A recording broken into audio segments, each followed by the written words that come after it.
Sa atong pagbuhat sa atong mga katungdanan, kinahanglan natong masabtan nga ang atong mga gihimo adunay dakong epekto dili lamang sa atong kinabuhi kundi usab sa kinabuhi sa uban.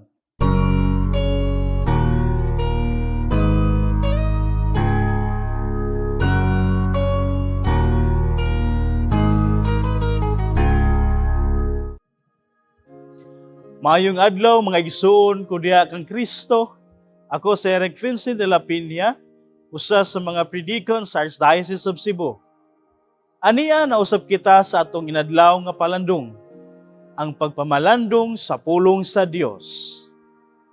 Mga igsoon, sa atong pagpamalandong sa Ebanghelyo ni San Lucas, atong masayran ang may dungdanon nga pagtulunan nga nag-auhag kanato sa pag-andam sa atong mga kaugalingon alang sa pagbalik sa Ginoo.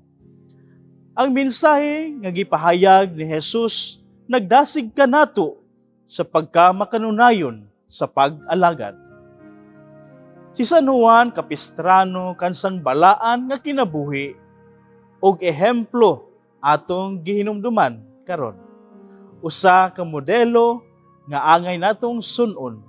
Sa iyang kinabuhi, nagpuyo siya sa mga prinsipyo sa pagtuo ug sa pagkamakaayo. Ug nagsunod pirmi nga pagtulunan ni Kristo diha sa iyang misyon. Bisan sa mga pagsulay ug sa mga kakulian, wala siya magpahulay sa iyang misyon sa pag-alagad. Sa bersikulo 40 sa Ebanghelyo karon, giingon ni Jesus, "Busa andam kamo, kay ang anak sa tao muanhi sa dihang kamo dili magdahom." Kini nagahwag kanato nga magpabilin sa pag-amuma sa atong espirituhanong kinabuhi. Ang pag-andam dili balang bahin sa mga butang nga material, apan sa pagpadayon, sa pag-ampo, pagkamasinugtanon ug pag-alagad sa uban. Sama sa giingon ni Jesus, ang mga magbuhat nga andam ug matinud-anon pagadawaton sa Ginoo. Si San Juan Capistrano pinaagi sa iyang pagpakabana sa mga espirituhanong butang, naghatag og dakong importansya sa pag-alagad sa mga tawo.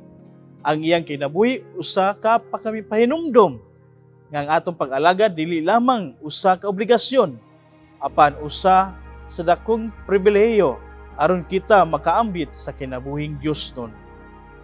Sa atong pagbuhat sa atong mga katungdanan, kinahanglan natong masabtan nga ang atong mga gihimo adunay dakong epekto dili lamang sa atong kinabuhi kundi usab sa kinabuhi sa uban.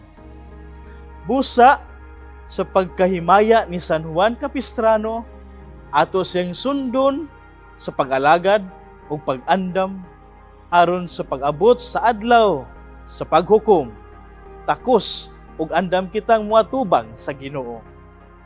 Hinaot nga sa atong pag-ampo pag-alagad, mapuno kita sa paglaom ug pag-andam kanunay sama ni San Juan Capistrano nga nagpaambit sa gugma sa Ginoo ngadto sa tanan.